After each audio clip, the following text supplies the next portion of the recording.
कहानी अकबर, बीरबल और सच्चे राजा की चुनौती। राजा अकबर के दरबार में एक दिन कुछ अद्भुत घटनाएं घटने वाली थीं। एक दिन अकबर ने बीरबल से कहा, बीरबल, मुझे कुछ ऐसे लोग चाहिए जो मेरी तरह सच्चे और न्यायप्रिय हों, जो हमेशा सच्चाई का साथ देते हों। क्या तुम मुझे ऐसे किसी व्यक्ति के बारे में बता सकते हो? बीरबल मुस्कराया और राजा से कहा, महाराज, मैं इस पर काम करता हूं। आप चिंता न करें। अकबर ने बीरबल को अपनी योजना समझाई। मुझे एक ऐसा व्यक्ति चाहिए जो मेरी तरह सबकी मदद करे, बिना किसी स्वार्थ के। मैं चाहता हूं कि आप इसका परीक्षण करें और मुझे यह बताएं कि सच्चा राजा कौन है। बीरबल ने सोचा और तय किया कि वह एक चतुराई से भरी योजना बनाएगा, ताकि वह सच्चाई और न्याय को बेहतर तरीके से समझ सके। बीरबल ने कुछ समय बाद राजा से कहा, महाराज, मैंने सोचा है कि हम सभी दरबारियों को एक परीक्षा देंगे जो यह साबित करेगी कि कौन सच्चा है और कौन नहीं। अकबर ने उत्सुकता से पूछा, कैसी परीक्षा, बीरबल? बीरबल ने समझाया, महाराज, हम सभी दरबारियों को एक एक सवाल देंगे। जो सबसे सही और निस्वार्थ तरीके से जवाब देगा, वही सच्चा राजा होगा। राजा को यह विचार बहुत अच्छा लगा और उसने तुरंत इसकी मंजूरी दे दी। बीरबल ने घोषणा की कि अगले दिन से इस परीक्षा की शुरुआत होगी। परीक्षा का दिन। अगले दिन दरबार में सभी दरबारी जमा हो गए। बीरबल ने सबसे पहले राजा को बुलाया और कहा, महाराज, आपको अपना पहला सवाल देना होगा। राजा अकबर ने मुस्कुराकर कहा, मुझे लगता है कि सच्चा राजा वह है जो अपने राज्य की भलाई के लिए कुछ भी कर सकता है। फिर बीरबल ने दरबारियों से कहा, अब हमें देखना है कि कौन राजा के इस बयान से असहमत है, क्योंकि सच्चा राजा वही है जो सबकी भलाई के बारे में सोचता है। बीरबल ने देखा कि सभी दरबारी एक दूसरे की तरफ देख रहे थे, कोई कुछ नहीं बोल रहा था। तभी बीरबल ने अपनी चाल चली। उसने सभी को एक सवाल पूछा, अगर आपको एक गरीब आदमी मिले जो दरवाजे पर खड़ा हो और आप देख सकें कि वह भूखा है, तो आप क्या करेंगे? सभी दरबारी एक एक करके जवाब देने लगे। कुछ ने कहा, मैं उसे रोटी दूंगा। कुछ ने कहा, मैं उसे खाने का सामान दूंगा, जबकि कुछ ने कहा, मैं उसे कुछ पैसे दे दूंगा। लेकिन एक दरबारी, जो कुछ समय से चुप था, उसने कहा, मैं उस आदमी से पूछूंगा कि क्या उसे किसी और मदद की जरूरत है, जैसे कि उसे पानी चाहिए या कोई और चीज। मैं यह सुनिश्चित करूंगा कि वह केवल खाना ही नहीं, बल्कि कोई और भी जरूरी चीज प्राप्त कर सके। सभी दरबारी उस दरबारी के जवाब को सुनकर चौंक गए। वह दरबारी सच्चा और न्यायप्रिय लग रहा था। बीरबल ने मुस्कुराते हुए कहा, यह सही जवाब है। बीरबल की सुलझाई गई गुत्थी। अब बीरबल ने सभी दरबारियों से पूछा, क्या आप यह समझ सकते हैं कि सच्चा राजा कौन है? सभी दरबारी समझ गए कि सच्चा राजा वह नहीं है जो केवल दिखावा करता है, बल्कि वह है जो दूसरों की मदद करता है, जो निस्वार्थ है और जो दूसरों की भलाई के बारे में सोचता है। अकबर ने बीरबल को देखा और कहा, बीरबल, तुम सचमुच एक अद्भुत बुद्धिमान व्यक्ति हो। तुमने मुझे यह समझाया कि सच्चा राजा वह है जो खुद को दूसरों से ऊपर नहीं समझता और जो सच्चाई का हमेशा पालन करता है। बीरबल ने अपनी मुस्कान के साथ जवाब दिया, महाराज, एक सच्चे राजा को अपने राज्य की भलाई के बारे में सोचना चाहिए, न कि केवल अपने व्यक्तिगत लाभ के बारे में। यही सच्चाई है। राजा अकबर को बीरबल के इस बयान ने गहरे आत्मविश्लेषण की ओर प्रवृत्त किया।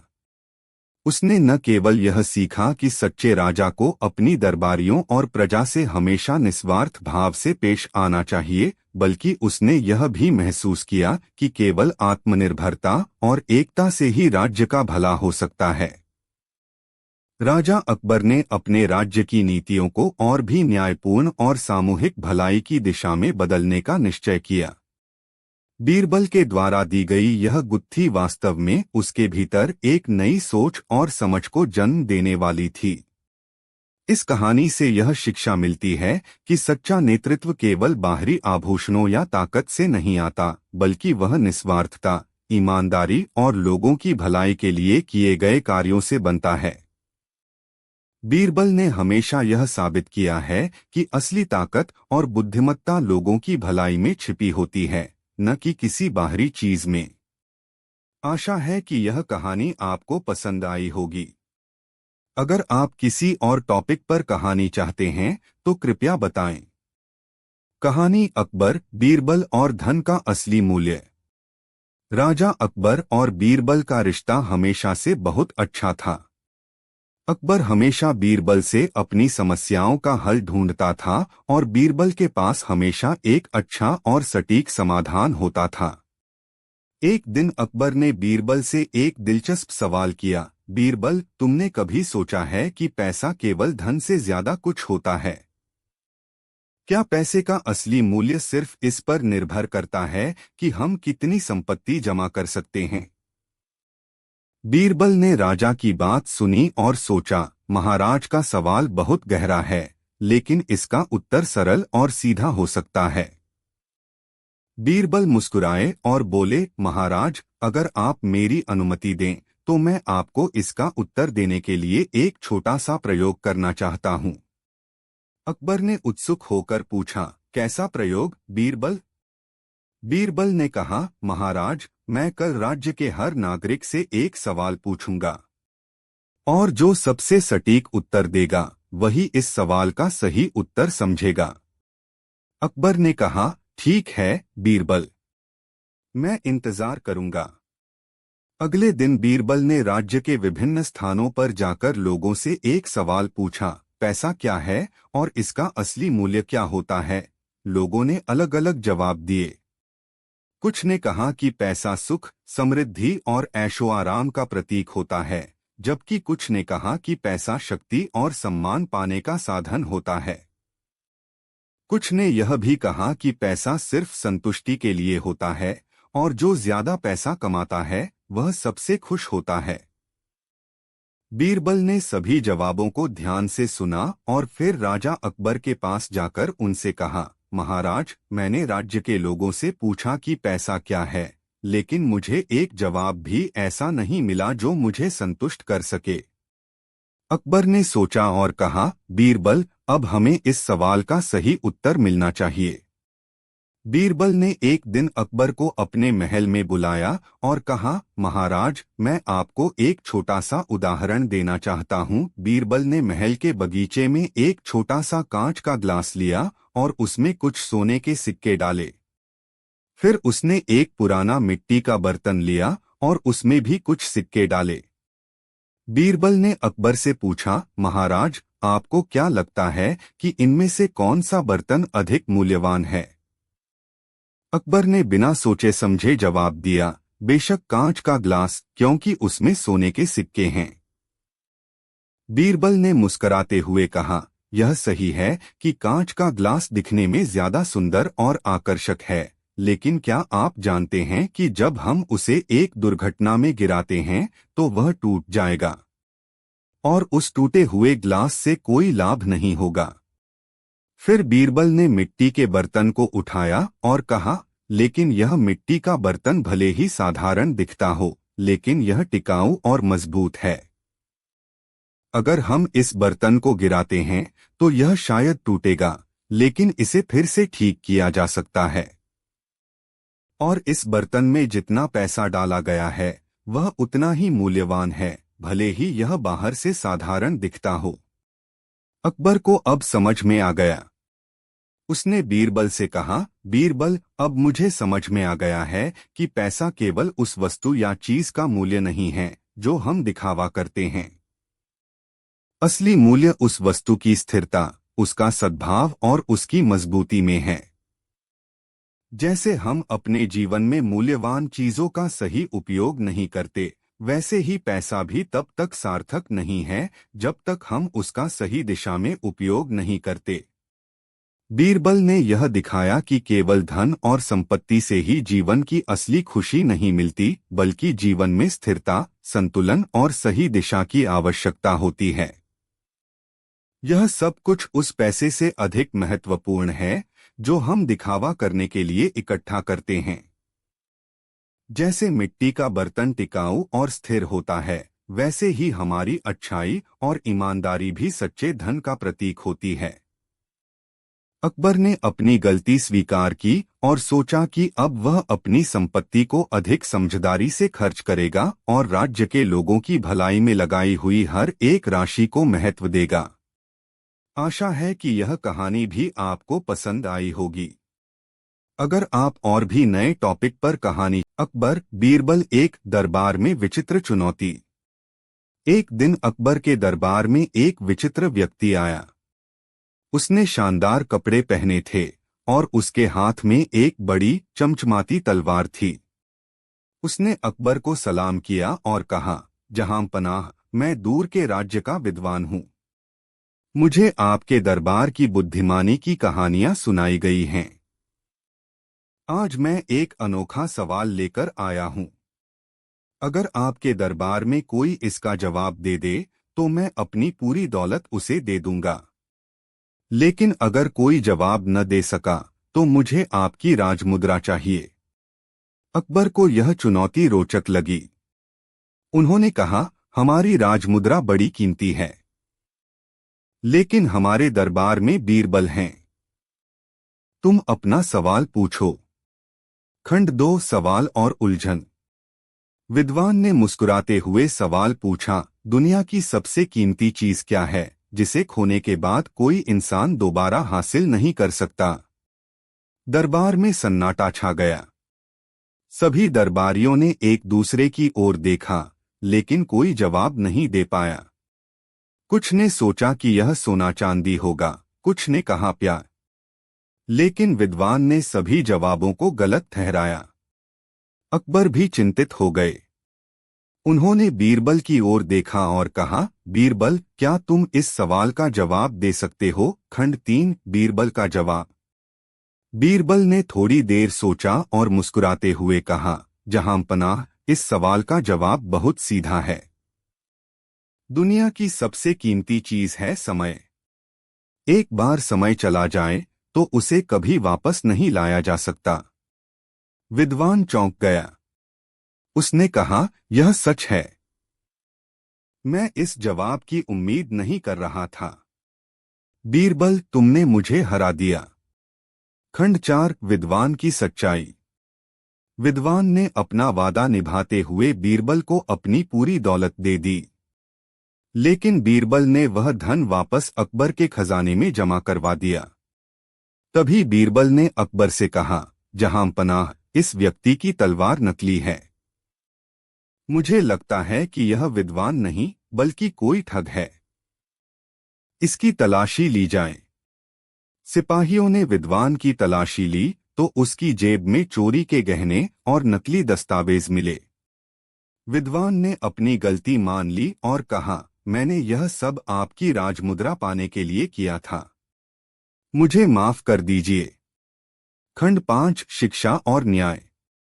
अकबर ने कहा, माफी तो तुम्हें नहीं मिलेगी, लेकिन तुम्हें यह सिखाने के लिए दंड दिया जाएगा कि समय और ईमानदारी की कीमत क्या होती है। विद्वान को सजा दी गई और बीरबल की बुद्धिमानी की फिर से सराहना हुई। इस कहानी से हमें यह सीखने को मिलता है कि समय से कीमती कुछ नहीं है। जो इसका सही उपयोग करता है वह जीवन में सफलता। 3 कहानी, सास, बहू और 2 ठग। एक छोटे से गांव में एक बड़ी हवेली थी जहां रानी देवी अपने पति के साथ रहती थी। रानी देवी के पास बहुत संपत्ति थी, लेकिन उनकी एक समस्या थी, उनकी बहू सुशीला। सुशीला एक बहुत समझदार और होशियार लड़की थी, लेकिन रानी देवी को हमेशा लगता था कि सुशीला उनकी संपत्ति पर अपनी नजर जमाए हुए है। रानी देवी अक्सर सुशीला से छोटे छोटे कारणों पर नाराज हो जाती थी और कभी कभी तो उसे ताना मारने से भी नहीं चूकती थी। लेकिन सुशीला हमेशा अपनी समझदारी से काम लेती और बिना कुछ कहे सास की बातों को सुनती रहती। एक दिन गांव में दो ठग पहुंचे। ये दोनों ठग बहुत चालाक थे और उनके पास एक नई योजना थी, सास और बहू के बीच झगड़ा करवाकर संपत्ति को अपनी कब्जे में करना। इन ठगों ने सास और बहू दोनों को निशाना बनाने का सोचा और वे अपनी योजना पर काम करने लगे। ठगों का पहला कदम। ठगों ने रानी देवी को यह विश्वास दिलाने की कोशिश की कि सुशीला ने उसकी संपत्ति की ओर अपनी नजरें जमी हैं। एक दिन ठगों ने रानी देवी से कहा, माताजी, हमने सुना है कि आपकी बहू सुशीला हमेशा आपकी संपत्ति के बारे में सोचती रहती है। वह चाहती है कि एक दिन वह सब कुछ अपने नाम करवा ले। रानी देवी ने आश्चर्यचकित होकर पूछा, क्या तुम सच कह रहे हो? मेरी बहू ऐसा क्यों करेगी? ठग ने कहा, हमने सुशीला को कई बार देखा है, वह गुपचुप तरीके से आपकी संपत्ति की योजना बना रही है। हमें लगता है कि आपको सावधान रहना चाहिए। रानी देवी को यह सुनकर गुस्सा आ गया। वह ठगों की बातों पर विश्वास करने लगीं और उन्होंने सुशीला पर नजर रखना शुरू कर दिया। ठगों का दूसरा कदम। रानी देवी ने अब सुशीला को छुप छुप कर देखना शुरू कर दिया। ठगों ने सुशीला को यह झूठा संदेश दिया कि रानी देवी उसके खिलाफ साजिश कर रही हैं और उसे अपनी संपत्ति से बेदखल करने की योजना बना रही हैं। सुशीला को जब यह पता चला तो वह चौंकी। उसने सोचा, क्या मेरी सास सचमुच ऐसा कुछ सोच रही हैं? ठगों ने उसे यह भी कहा कि अगर वह चुप रहकर यह देखेगी तो एक दिन सब कुछ उसका होगा। अब दोनों सास और बहू एक दूसरे से दूर हो गईं। रानी देवी अपनी बहू से और भी नफरत करने लगीं और सुशीला को यह लगा कि उसकी सास उसकी संपत्ति पर कब्जा करना चाहती हैं। बीरबल की एंट्री। गांव में कुछ दिन बाद बीरबल आए। बीरबल को यह सब सुनकर बहुत हैरानी हुई। वह जानते थे कि सास और बहू की लड़ाई बहुत पुरानी है, लेकिन इस बार मामला कुछ अलग था।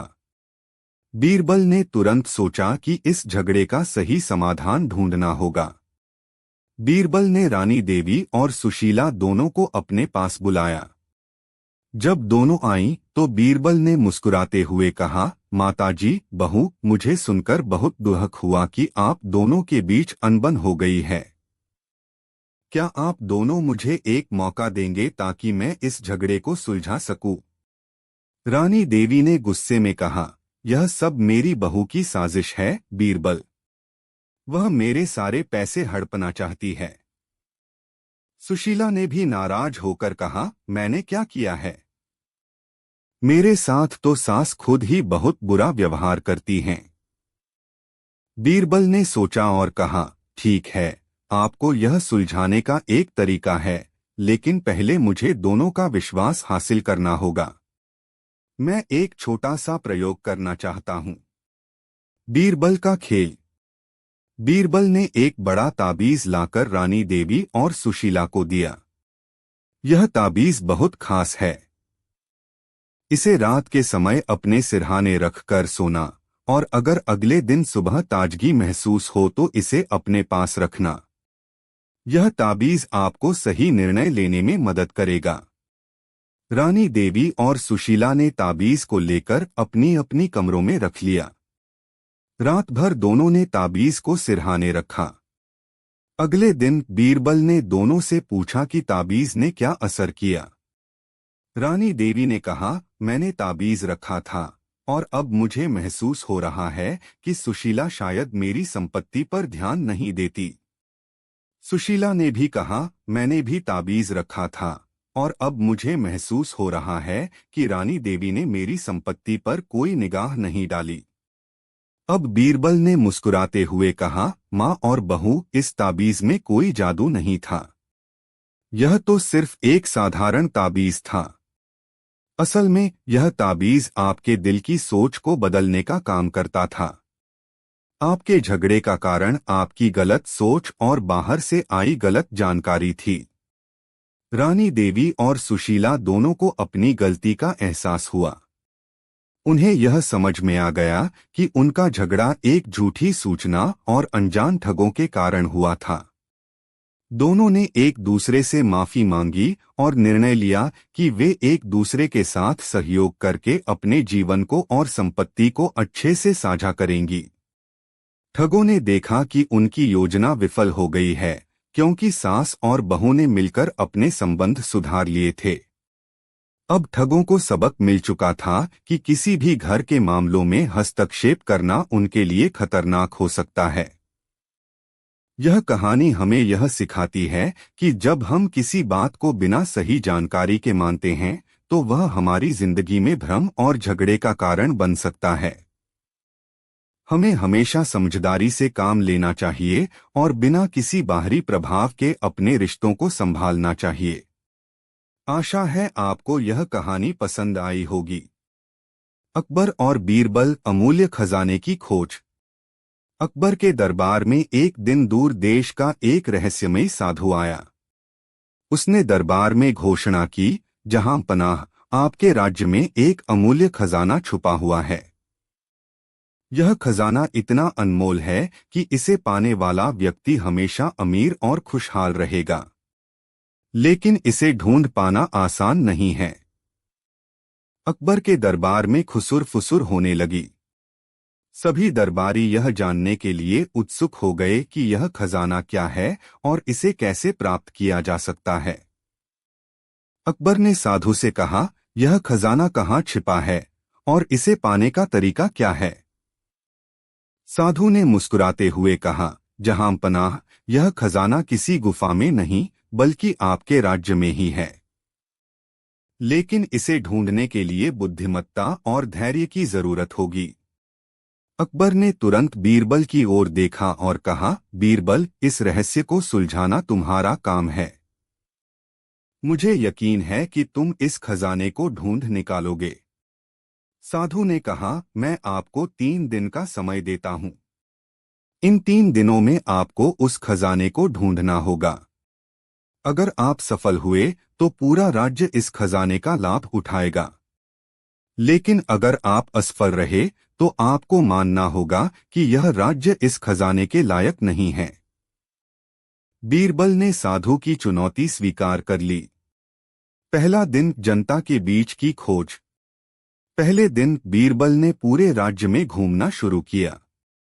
उन्होंने किसानों, व्यापारियों और आम जनता से बातचीत की। हर व्यक्ति ने अपने अपने तरीके से खजाने के बारे में अनुमान लगाया। कुछ ने कहा, यह खजाना सोना हो सकता है। दूसरों ने कहा, यह ज्ञान हो सकता है। लेकिन बीरबल ने उनकी बातों में छुपे संकेतों को समझा। दूसरा दिन, दरबारियों का परीक्षण। दूसरे दिन बीरबल ने दरबारियों को एक चुनौती दी। उन्होंने कहा, अगर यह खजाना आपके पास होता तो आप इसका क्या करते? एक दरबारी ने कहा, मैं इसे अपने राज्य के विकास में लगाता। दूसरे ने कहा, मैं इसे गरीबों में बांट देता। लेकिन एक दरबारी ने कहा, मैं इसे अपने लिए रख लेता और आराम की जिंदगी जीता। बीरबल ने देखा कि हर व्यक्ति की सोच खजाने को लेकर अलग थी। तीसरा दिन, खजाने का रहस्य। तीसरे दिन बीरबल ने साधु को बुलाया और कहा, मैंने खजाने की खोज कर ली है। साधु ने चौंकते हुए पूछा, तुम्हें खजाना कहाँ मिला? बीरबल ने मुस्कुराते हुए कहा, यह खजाना हमारे राज्य की जनता, उनकी मेहनत और उनकी ईमानदारी में छिपा है। जनता की मेहनत से ही राज्य समृद्ध होता है। यही सबसे बड़ा खजाना है। साधु का खुलासा। साधु ने हंसते हुए कहा, बीरबल, तुमने सही पहचाना। मेरा उद्देश्य यह सिखाना था कि असली खजाना जनता की भलाई और मेहनत में है। अगर राजा अपनी प्रजा का ध्यान रखे तो राज्य हमेशा खुशहाल रहेगा। अकबर ने कहा, बीरबल, तुमने एक बार फिर साबित कर दिया कि तुम्हारी बुद्धिमानी बेजोड़ है। इस राज्य की असली संपत्ति हमारी जनता ही है। हमें उनकी भलाई के लिए काम करना चाहिए। इस घटना के बाद अकबर ने राज्य में नई नीतियां लागू की, जिससे जनता का जीवन और बेहतर हुआ। बीरबल की सूझबूझ ने यह सिखाया कि असली खजाना सोना चांदी नहीं, बल्कि लोगों की मेहनत, ईमानदारी और खुशहाली है। यह कहानी दरबार और पूरे राज्य में अमूल्य सीख बन गई। कहानी बीरबल और अकबर की भूल भुलैया। एक दिन अकबर ने बीरबल को दरबार में बुलाया और कहा, बीरबल, तुम्हारी सूझबूझ और चतुराई से मैं हमेशा प्रभावित रहता हूँ, लेकिन आज मैं तुम्हें एक ऐसा काम सौंपता हूँ जो तुम्हारी बुद्धिमानी की असल परीक्षा लेगा। बीरबल ने उत्सुकता से पूछा, क्या काम है महाराज? अकबर ने मुस्कुराते हुए कहा, तुम्हें एक भूल भुलैया का निर्माण करना होगा जो इस दरबार में किसी भी व्यक्ति को यह समझने में मदद करे कि असल ज्ञान क्या है और भ्रम क्या। बीरबल ने थोड़ी देर सोचा और फिर कहा, जहांपनाह, मैं एक ऐसी भूल भुलैया बनाऊंगा जो हर व्यक्ति की बुद्धि को परखेगी और उन्हें यह समझने में मदद करेगी कि असली मार्ग वही है जो सत्य की ओर जाता है। अकबर ने कहा, मैं देखना चाहता हूं कि तुम किस तरह यह कार्य करते हो। तुम्हारा समय कल से शुरू होगा। बीरबल की योजना। अगले दिन बीरबल ने दरबार में एक बड़ी भूल भुलैया बनवानी शुरू की। यह भूल भुलैया न केवल फिजिकल रास्तों से भरी थी, बल्कि इसमें मानसिक परंपराएं, बोधक सवाल और विचार भी छिपे थे। बीरबल ने इसे इस तरह डिजाइन किया था कि जो भी इसमें प्रवेश करेगा वह अपनी बुद्धिमानी और निर्णय क्षमता का परीक्षण करेगा। बीरबल ने प्रत्येक मोड़ पर एक सवाल रखा था, जैसे पहला मोड़, तुम किसे चुनोगे? जो तुम्हारी जिंदगी को आसान बना दे या वह जो तुम्हें सच्चाई की ओर मार्गदर्शन करे? दूसरा मोड़, क्या तुम चाहते हो कि तुम्हारी राह आसान हो या तुम अपनी गलतियों से सीखना चाहते हो? तीसरा मोड़, क्या तुम हमेशा सही ही हो या तुम कभी अपनी गलतियों को मान सकते हो? इन सवालों के अलावा भूल भुलैया के रास्तों में कुछ जाल थे, जैसे दीवारों पर चिपके हुए आईने जो हर किसी को भ्रमित करने का काम करते थे। बीरबल ने उन रास्तों को इस तरह से डिजाइन किया था कि हर व्यक्ति को यह महसूस हो कि वह सही रास्ते पर है, जबकि असल में वह गलत दिशा में जा रहा था। अकबर ने पहली बार स्वयं भूल भुलैया में प्रवेश किया। जैसे ही वह भीतर गया, उसे पहले ही मोड़ पर सवाल मिला। उसने सोचा और उत्तर दिया, मैं अपनी राह को आसान बनाऊंगा, और उसने उस रास्ते को चुना जो उसे सीधा सा रास्ता दिखाता था।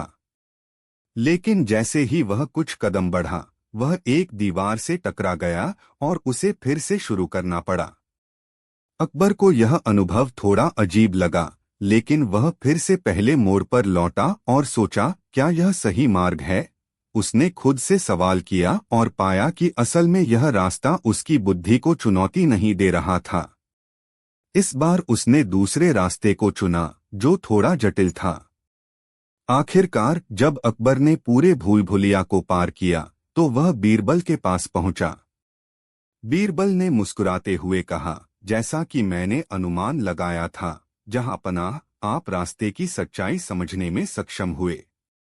यह भूल भुलैया सिर्फ एक शारीरिक चुनौती नहीं थी, बल्कि यह आपकी मानसिक और नैतिक समझ को भी परखने का तरीका था। अकबर ने बीरबल से पूछा, क्या यह भूल भुलैया किसी और के लिए भी आसान थी? बीरबल ने जवाब दिया, यह भूल भुलैया सबके लिए अलग अलग हो सकती थी। यह न केवल शारीरिक रास्तों पर, बल्कि मानसिक स्तर पर भी चुनौतियां देती थी। जिस व्यक्ति के मन में भटकाव था, वह निश्चित रूप से इसे पार नहीं कर पाता। जो व्यक्ति अपने फैसलों पर सोचता और आत्ममूल्यांकन करता, वह सही रास्ता चुनता। अकबर ने सोचा और कहा, सही कहा बीरबल, हमें अपनी जिंदगी में भ्रम और आसान रास्तों से दूर रहना चाहिए। असली ज्ञान वही है जो हमारी गलतियों से निकलकर हमें सत्य की ओर ले जाए। अकबर ने बीरबल को अपनी सूझबूझ के लिए सराहा और कहा, तुमने यह सिद्ध कर दिया कि केवल वह व्यक्ति ही जीवन की सबसे कठिन भूल भुलैया पार कर सकता है, जो खुद को और अपने निर्णयों को समझे। बीरबल ने अकबर की बातों का सम्मान किया और कहा, यह तो केवल एक छोटी सी परीक्षा थी महाराज। असल में जीवन की सबसे बड़ी भूल भुलैया हमारी अपनी इच्छाओं और निर्णयों से भरी होती है और हमें उसी को समझने की जरूरत है। अकबर और बीरबल, चार चोर और अनोखा न्याय। एक दिन अकबर के दरबार में एक किसान आया जो बहुत घबराया हुआ था।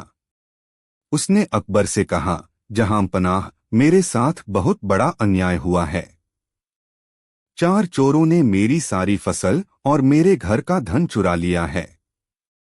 मैं उन्हें पहचानता हूं, लेकिन मेरे पास कोई ठोस सबूत नहीं है। कृपया मेरी मदद करें। अकबर ने बीरबल की ओर देखा और कहा, बीरबल, यह मामला तुम्हें ही सुलझाना होगा। मुझे पूरा विश्वास है कि तुम इसका हल निकालोगे।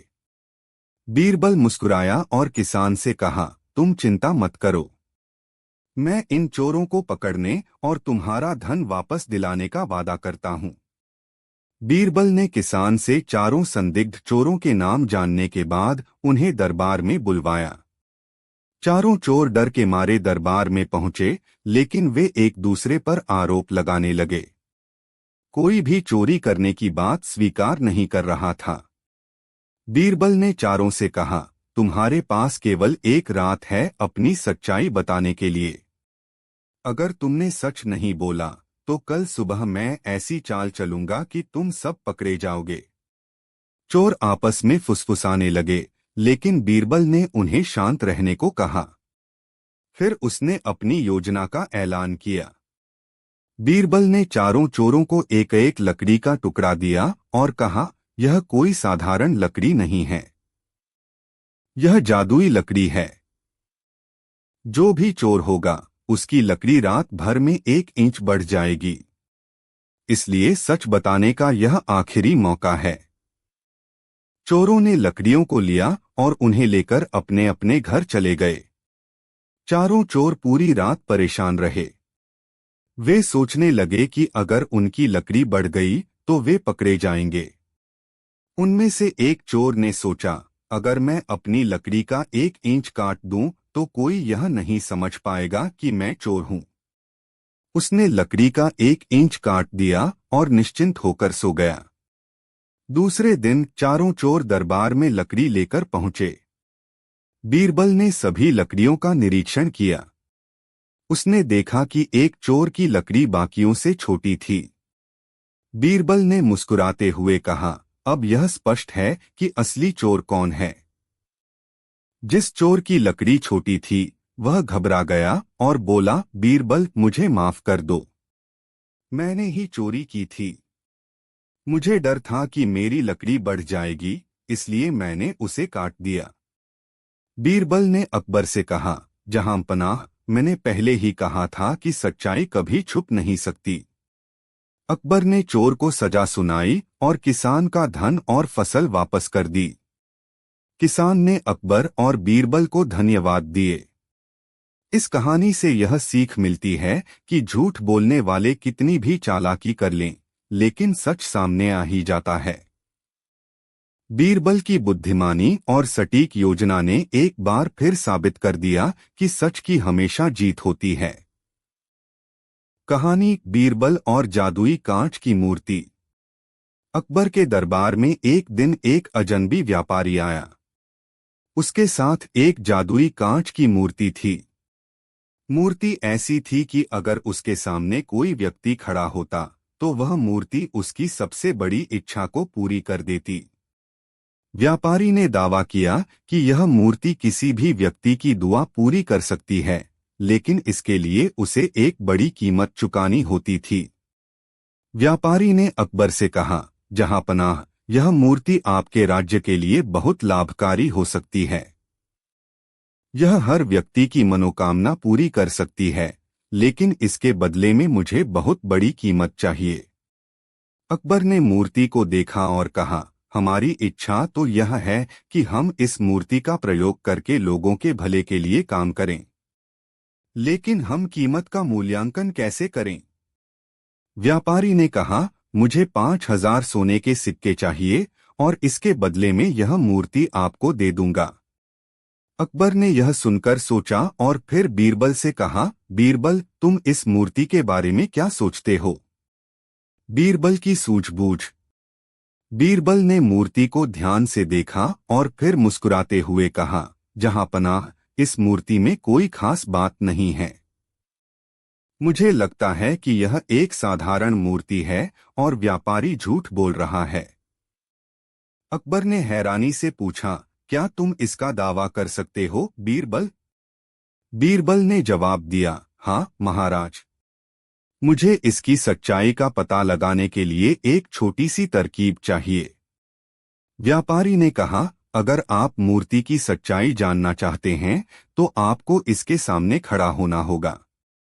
वह आपकी दुआ पूरी कर देगा। बीरबल मुस्कुराते हुए बोला, ठीक है, मैं इस मूर्ति के सामने खड़ा होकर अपनी इच्छा जाहिर करूंगा। बीरबल की योजना। बीरबल ने एक योजना बनाई। वह मूर्ति के सामने खड़ा हुआ और कहा, मुझे यह मूर्ति चाहिए, लेकिन मैं चाहता हूं कि यह मूर्ति मुझे सोने के सिक्के न दे, बल्कि मुझे जो मैं चाहूं वही मुझे मिले। सभी लोग यह देख रहे थे कि बीरबल ने कोई सामान्य इच्छा नहीं जताई। वह सीधे व्यापारी की ओर मुड़ा और कहा, मुझे यह मूर्ति चाहिए क्योंकि मैं इसे एक अच्छा व्यापार करने के लिए इस्तेमाल करूंगा। व्यापारी ने यह सुनकर चौंकते हुए पूछा, क्या आप इस मूर्ति को खरीदने का इरादा रखते हैं? बीरबल ने जवाब दिया, हाँ, लेकिन मुझे यह भी पता करना है कि यह सचमुच जादुई है या नहीं। बीरबल ने ध्यान से मूर्ति के सामने खड़ा होकर कहा, मुझे वह शक्ति चाहिए जो इस मूर्ति में है, ताकि मैं इसका सही तरीके से उपयोग कर सकूं। सच का खुलासा। कुछ देर तक चुप्पी रही, फिर अचानक मूर्ति से एक आवाज आई, यह मूर्ति तुम्हारी इच्छाओं को पूरी करने की बजाय तुम्हारे दिल की सच्चाई को जानने वाली है। सभी लोग हैरान रह गए। बीरबल ने कहा, मैं जानता था कि यह मूर्ति एक धोखा है। अब मैं साबित कर दूंगा कि यह मूर्ति कोई जादुई शक्ति नहीं रखती। बीरबल ने व्यापारी से कहा, तुमने हमें बेवकूफ बनाने की कोशिश की, लेकिन अब हम जानते हैं कि इस मूर्ति का कोई असली जादू नहीं है।